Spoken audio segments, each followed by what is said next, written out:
Imaginen por un momento que son analistas militares de altísimo nivel en el Pentágono. Estamos hablando del año 1952. Ujú. Están entrenados para, bueno, evaluar el mundo a través de métricas muy frías, ¿no? Capacidades de carga, trayectorias de misiles, formaciones de bombarderos soviéticos. Claro, puro dato duro. Todo se clasifica en una hoja de cálculo clínica y, digamos, binaria. Exacto. Pero un día, de repente, el radar muestra objetos imposibles, enjambrando el espacio aéreo restringido sobre la Casa Blanca. Y los cazas interceptores simplemente no pueden hacer nada. Una locura para la época. Totalmente. Entonces, buscas una explicación empírica, pero el expediente ultra secreto que aterriza en tu escritorio no menciona propulsión a chorro ni aerodinámica. Menciona rituales de sangre, magia sexual, entidades interdimensionales. ¡Wow! Y a un brillante ingeniero de cohetes que, según los papeles, intentaba abrir un portal en el tejido de la realidad. O sea, la precisión clínica de tu mundo se desintegra por completo. Ese choque ontológico, de un escenario así, es precisamente lo que hace que los documentos que revisamos hoy sean tan abrumadores. Sí, es un territorio complicado. Mucho. Entrar en este rincón de los fenómenos anómalos es adentrarse en un terreno pantanoso, donde las reglas de la física parecen colisionar directamente con el esoterismo más oscuro. Y la misión de este análisis profundo es navegar ese territorio. Ujú. A través de, una montaña literal de archivos de audio, transcripciones y documentos que nuestra audiencia nos ha pedido examinar, ¿verdad? Exactamente. El material central proviene de la investigación de Chad Riley, quien compiló más de 300 documentos desclasificados del FBI y están entrelazados con entrevistas extensas a figuras clave como Derek Gilbert, Tom Horn y Ray Buche. Y todo converge en una teoría asombrosa, o sea, la existencia de un grupo clandestino operando en las sombras del gobierno estadounidense, el grupo conocido como la Collins Elite. Ajá, la famosa Collins Elite. Y fíjate su conclusión, que el fenómeno de los platillos voladores y los avistamientos anómalos no es una exploración científica extraterrestre, sino una incursión interdimensional y de naturaleza demoníaca. Bueno, antes de sumergirnos en los detalles operativos de esta narrativa, es crucial establecer las reglas del juego para quienes nos escuchan. Sí, importantísimo aclarar esto. El propósito de nuestra conversación de hoy no es validar, refutar ni respaldar estas afirmaciones. El material de origen está cargado de ideas conspirativas, conceptos altamente esotéricos y posturas teológicas cristianas sumamente específicas. Totalmente. Nuestra labor aquí, y estoy segura de que lo compartes, es mantener una imparcialidad absoluta. Así es. Vamos a desarmar y reconstruir la arquitectura exacta de esta historia, tal como la presentan las fuentes, solo para entender el supuesto mecanismo mediante el cual los secretos de Estado, el ocultismo del siglo XX y la guerra espiritual se fusionaron en un solo expediente. Es que la pregunta que flota sobre todos estos documentos es muy provocativa. ¿Qué pasaría si el mayor encubrimiento en la historia de la inteligencia militar no tratara sobre marcianos estrellados, sino sobre fuerzas espirituales convocadas deliberadamente? Fíjate que para trazar el mapa de ese supuesto encubrimiento, los archimas nos obligan a mirar hacia atrás. O sea, la narrativa no arranca con un telescopio apuntando a una galaxia lejana. Ah, no. Empieza aquí en la Tierra. Sí, dentro de las fronteras terrestres, en los albores de la era aeroespacial moderna. El epicentro de esta anomalía, según las cintas, se sitúa en la figura de Jack Parsons. Claro, Jack Parsons. Y para dar dimensión al personaje a nuestra audiencia, Parsons no era un aficionado. Fue un prodigio de la ingeniería química y, uno de los miembros fundadores del Jet Propulsion Laboratory. El famoso JPL, exacto, que hasta el día de hoy es la joya de la corona en la exploración espacial estadounidense. Ujú. Sin embargo, los investigadores, en los audios, subrayan una paradoja inquietante sobre él. Mientras Parsons calculaba la propulsión de combustible sólido de día, de noche, era un devoto practicante de las artes oscuras. Una doble vida impresionante. Y discípulo directo del infame ocultista británico Aleister Crowley. Pero, a ver, espera, vamos a detenernos ahí, porque la fricción entre esos dos mundos es gigantesca. Ya, es difícil de procesar. O sea, ¿cómo pasa un ingeniero espacial brillante, alguien cuya mente opera bajo las estrictas leyes de la termodinámica, a recibir órdenes de un místico británico de principios de siglo? Pues la respuesta que sugieren los archivos es que Parsons no veía una separación entre ambos mundos. ¿En serio? Para él, la magia ritualística no era superstición medieval, era una forma de física cuántica no descubierta. Veía la conciencia humana y los rituales como mecanismos para manipular frecuencias energéticas que la ciencia convencional aún no podía medir. Ya, o sea que lo veía como ciencia aplicada. Exacto. Y aquí es donde las fuentes introducen un antecedente crítico. En 1918, Crowley llevó a cabo una serie de rituales conocidos como el Amalantra Working.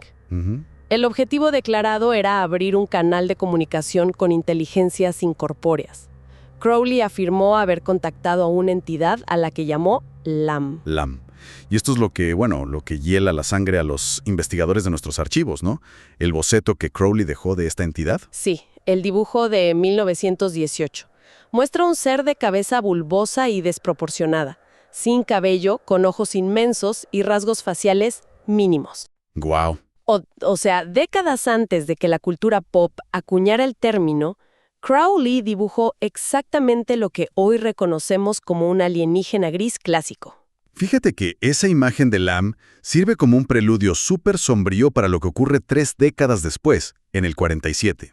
Según los audios, Parsons decide llevar el trabajo de Crowley a su límite absoluto. Ajá, y no lo hace solo. Cierto, se asocia con L. Ron Hubbard, mucho antes de que este último fundara la cienciología.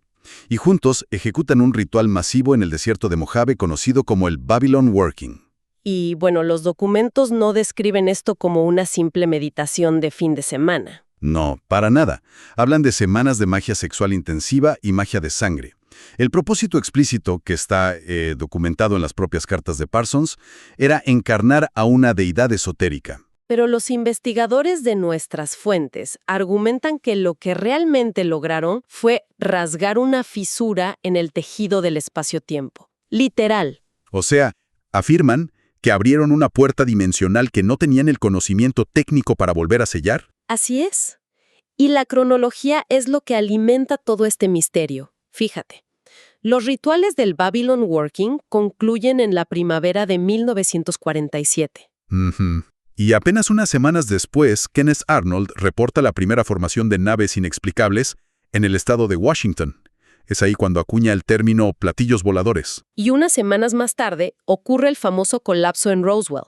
La causalidad que proponen aquí las fuentes es súper directa. A ver. Para los teóricos en las cintas, Roswell y los avistamientos posteriores no son exploradores de Zeta Reticuli tropezando con la atmósfera terrestre. Entonces, ¿qué son? Son entidades que aprovecharon el equivalente a una brecha de ciberseguridad a nivel cósmico.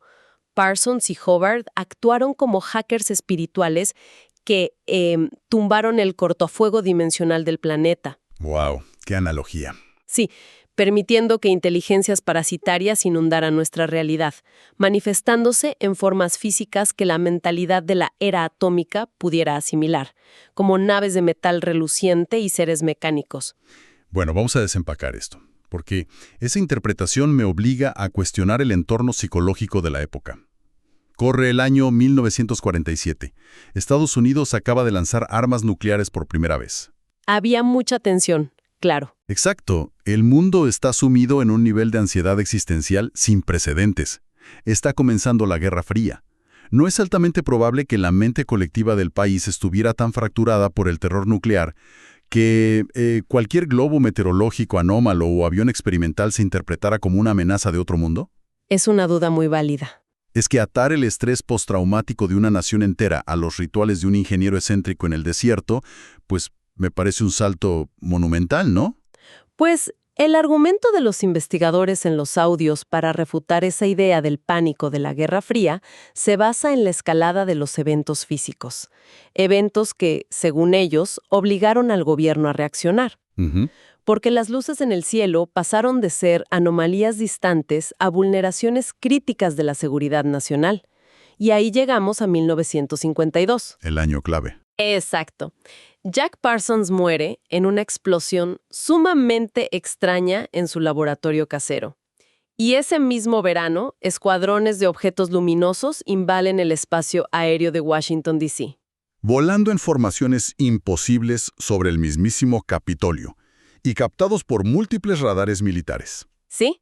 Los aviones de combate son desplegados y simplemente no pueden igualar las maniobras.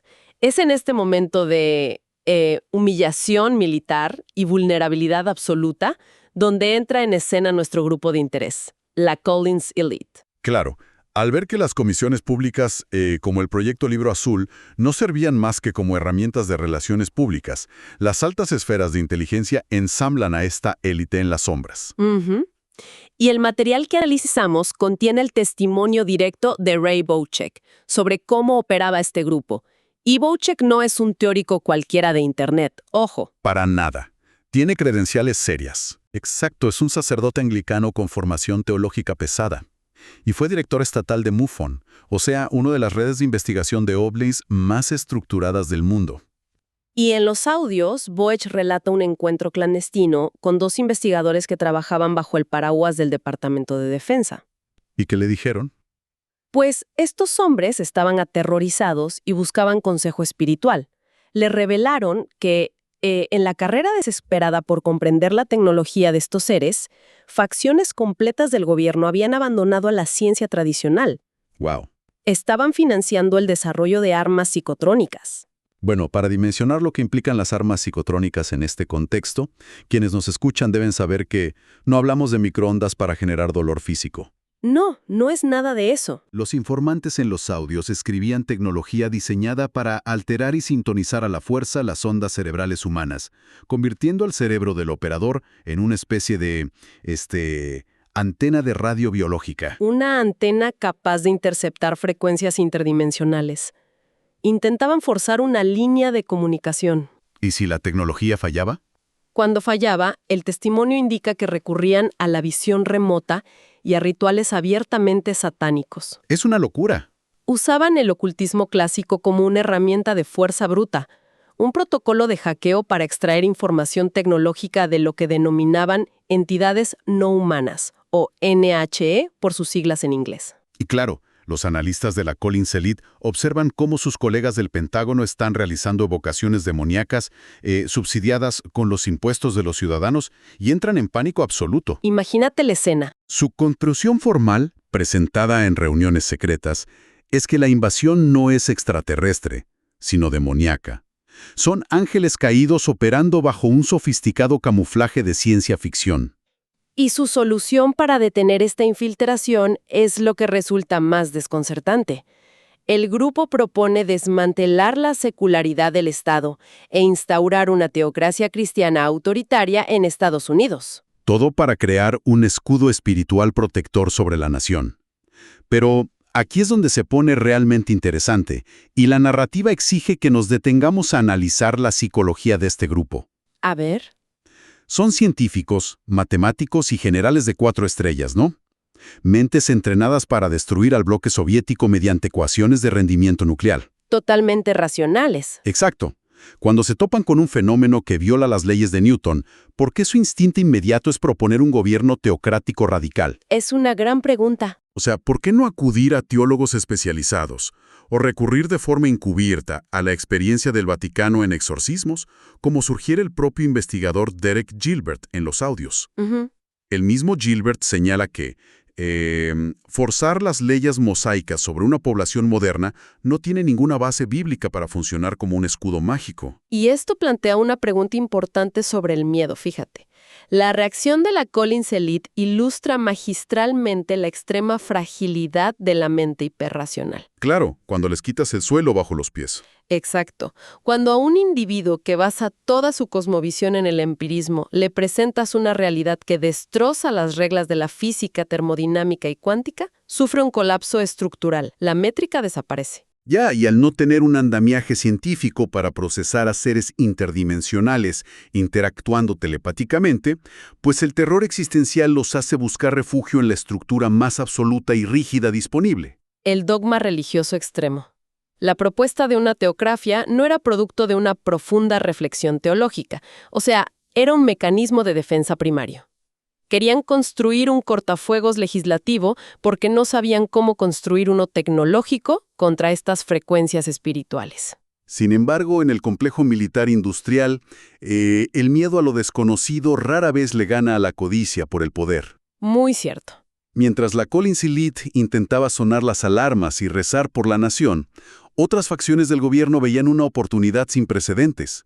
Si estos seres, ya fueran alienígenas o demonios, poseían tecnología antigravedad, pues alguien iba a intentar firmar un contrato para obtenerla. El afán de poder de siempre. Y la narrativa nos lleva directamente a 1954, a un evento seminal en la mitología de los archivos, la supuesta cumbre secreta del presidente Eisenhower en la base de la Fuerza Aérea Holloman. Los expedientes describen esa cumbre no como un primer contacto de bienvenida, sino como una tensa negociación a puerta cerrada con dos facciones no humanas compitiendo. Dos facciones. Sí, el primer grupo es descrito como los nórdicos o, en algunas nomenclaturas de los archivos, asociados a la iconografía Anunnaki. Eran entidades antropomórficas, imponentes, con una estética casi angelical. Su propuesta al gobierno estadounidense era asistencia tecnológica y evolución espiritual. Pero con un gran pero. Exacto. Venía condicionada a una demanda no negociable, o sea, el desmantelamiento total y absoluto de todo el arsenal nuclear humano. A ver, en el 54, exigirle a Estados Unidos que entregue sus armas nucleares frente a la amenaza soviética era el equivalente diplomático a pedirles que se rindieran incondicionalmente. Sí, era imposible que aceptaran. Así que, según el relato de los audios, la delegación de Eisenhower rechaza a los nórdicos y se vuelve hacia el segundo grupo en la mesa de negociaciones, los grises. Y con ellos se firma lo que las fuentes denominan el Tratado Greda. Los términos de este pacto son espeluznantes, te digo. Sí, es como una fusión corporativa desastrosa, donde no leyeron la letra pequeña. Tal cual. A cambio de tecnología exótica para retroingeniería, que según ellos es potencialmente el origen de cosas como los microchips o la fibra óptica, el gobierno permitiría a los grises realizar abducciones limitadas de ciudadanos civiles. Para investigación biológica, ¿verdad? Ajá. La única condición era que proporcionaran listas de los abducidos y que los devolvieran sin recuerdos del evento. Es que es como firmar un acuerdo de términos y condiciones con una corporación tecnológica opaca, pero donde la moneda de cambio no son tus datos de navegación, sino la soberanía biológica humana y el material genético de la población. La arrogancia inherente a creer que se podía, gestionar legalmente a entidades interdimensionales queda en evidencia en los testimonios posteriores. Totalmente. Los audios dedican un segmento intenso a la experiencia de informantes operativos, como el que identifican bajo el seudónimo Stan. Stan, el que estuvo en Australia. Exacto. Su relato se sitúa en una inmensa instalación subterránea conjunta en el desierto de Australia, y Stan describe una convivencia diaria y perturbadora con estas fuerzas. ¿Y cómo los describía? Cataloga a los grises no como una civilización pensante, sino como drones biológicos, autómatas diseñados genéticamente y desprovistos de alma, operando bajo las órdenes de las entidades nórdicas. ¡Wow!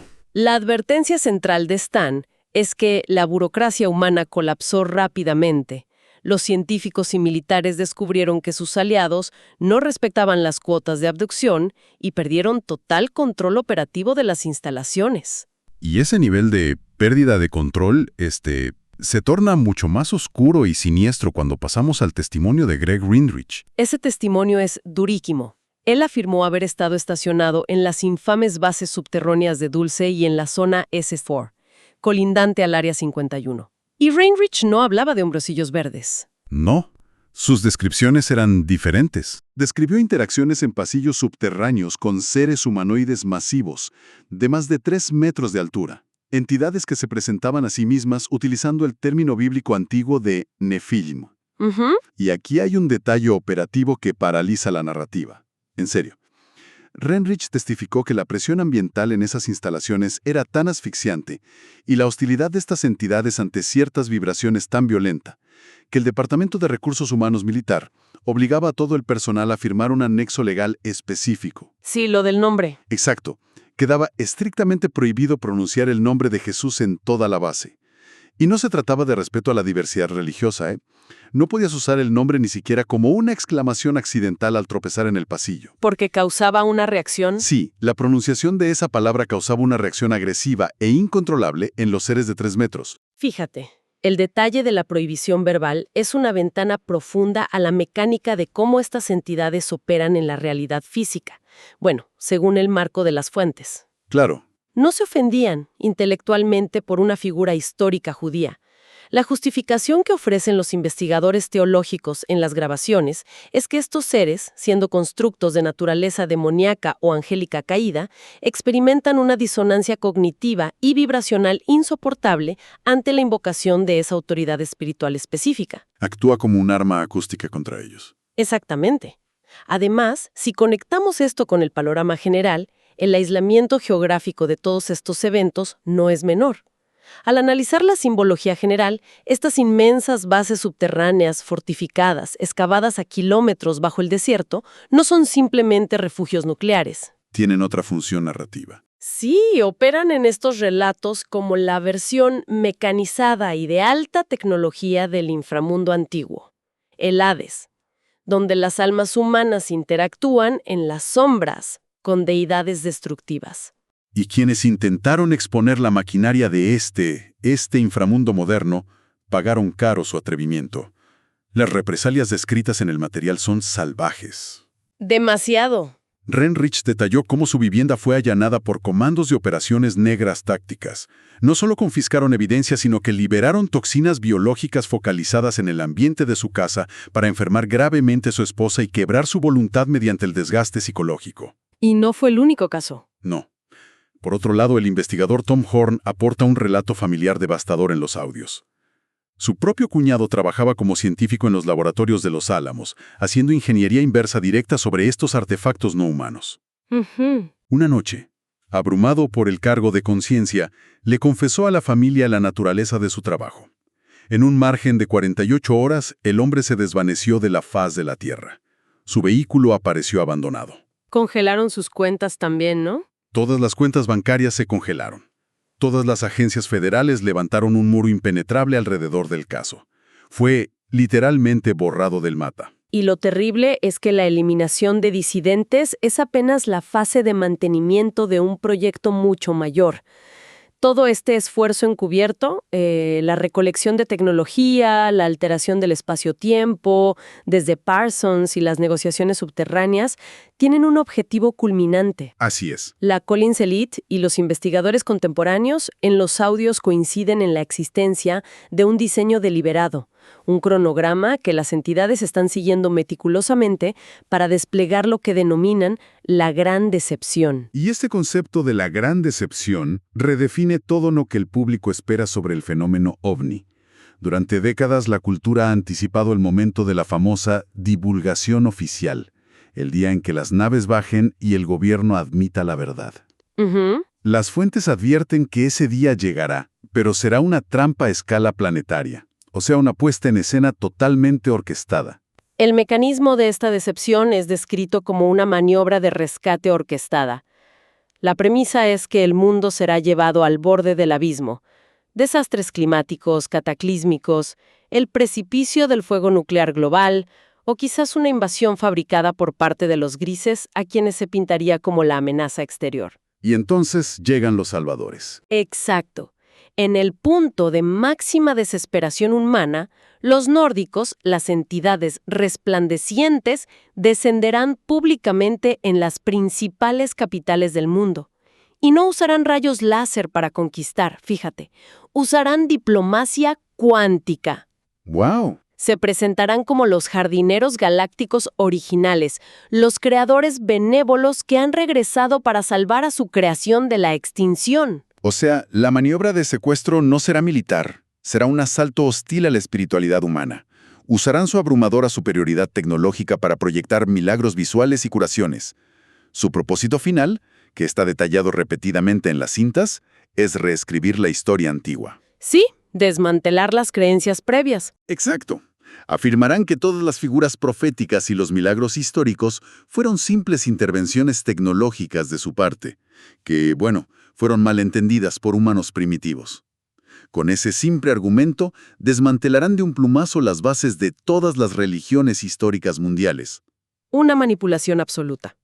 Buscarán consolidar a una humanidad aterrada y agradecida bajo un gobierno tecnoespiritual global, encabezado por un líder unificador que la tradición escatológica cristiana identifica inconfundiblemente como la figura del anticristo. Y para solidificar este argumento de una identidad demoníaca detrás de una máscara espacial, el investigador Derek Gilbert presenta en los audios una de las críticas lógicas más brillantes sobre el modus operandi de estas inteligencias. ¿Cuál es su punto? Analiza el patrón de contacto a lo largo de siglos. Se fija en místicos y ocultistas de gran calibre, desde Emanuel Swedenborg en el siglo XVIII, pasando por Madame Blavatsky, hasta llegar al mismísimo Aleister Crowley. Todos ellos afirmaban recibir mensajes complejos de seres de otros mundos o planos de existencia. La constante en todos estos casos, señala Gilbert, es que el contacto siempre requería de canalización psíquica, estados de trance, escritura automática o magia de invocación. Entonces, ¿qué significa todo esto?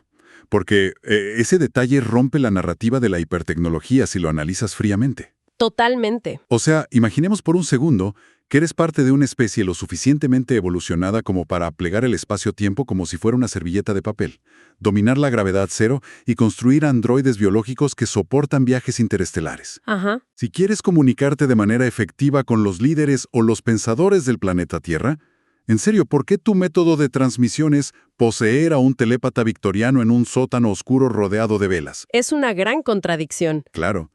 Tienes la tecnología para cruzar el universo, pero dependes de una tabla Ouija en lugar de transmitir en código Morse, en una frecuencia de onda corta, disparar un pulso láser o, no sé, encender una cámara web.